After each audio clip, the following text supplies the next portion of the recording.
나의 이별 일기 술을 버리고 나를 찾다. 에피소드 2-6. 두 번째 발자국 고통의 삶 속에서, 병원 생활 그 마지막에서. 그리고 이번에는 자해 입원, 동의 입원과 행정 입원이 있다. 자해 입원은 내가 스스로 결정하여 입원하는 것으로 퇴원도 본인 의사에 따른다. 동의 입원은 주로 가족들이 입회하여 동의하에 입원하는 것으로, 외부 진료나 퇴원 시에도 보호자의 동의가 필요하다. 행정 입원은 행정적 조치가 필요한 경우 기관을 통해 입원되는 경우이다. 동의 입원이나 행정 입원의 경우는 가족과의 문제 또는 사회적 문제를 가지고 있다. 지나친 폭음으로 인한 인사불성, 그로 인해 발생되는 여러가지 가족 내 또는 사회적 문제, 심지어 범죄 행위까지 등 가족과 주변의 문제를 일으키는 경우가 대부분이다. 이 부분이 각종 언론 매체나 주변에서 직간접적으로 보아왔기에 알코올 중독자에 대한 인상은 좋을 리가 없다. 나 역시 과거의 거리에서 여러 문제를 일으키는 사례를 봐왔었기에 잘 알고 있다. 그런데 가족이 동반한 입원의 경우 대개 두 가지로 구분된다.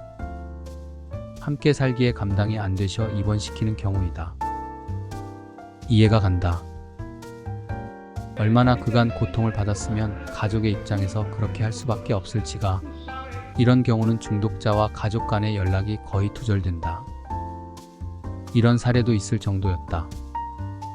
입원 기간이 끝나서 아버지를 퇴원시키고 병원 근처 식당에서 식사를 하다가 자식이 수고하셨다며 소주 한 잔을 드렸다. 아버지가 소주를 마시자마자 자식은 전화를 걸어 다시 술을 마신다고 신고를 해 재입원을 시켰다고 한다. 얼마나 같이 사는 것이 힘들었으면 이런 사례가 나올 수 있을지 이해가 갔다. 많은 환자들이 입원 후 경제권이 줄어들거나 없어진다. 누군가가 통제를 하기 때문이다. 그래서 자주 보호자에게 아쉬운 전화를 하는 목소리를 들을 수 있었다. 아무리 의식주가 해결되는 병원이라도 개인 용도는 필요하기 때문이다.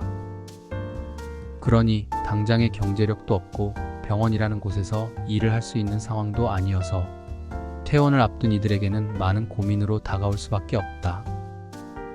그러니 재입원의 또 한 가지 사유로 존재할 수 있다. 위에서 언급한 것처럼 가장 중요한 본인 자신의 치유와 회복을 해야 하고 가족과 지인들과의 관계 개선도 노력해야 한다. 그리고 사회로의 정상적인 복귀를 위해 많은 준비와 노력을 해야 한다. 그러던 중 우연히 2달이 되어갈 무렵 예상하지 못한 상황으로 퇴원을 하였다.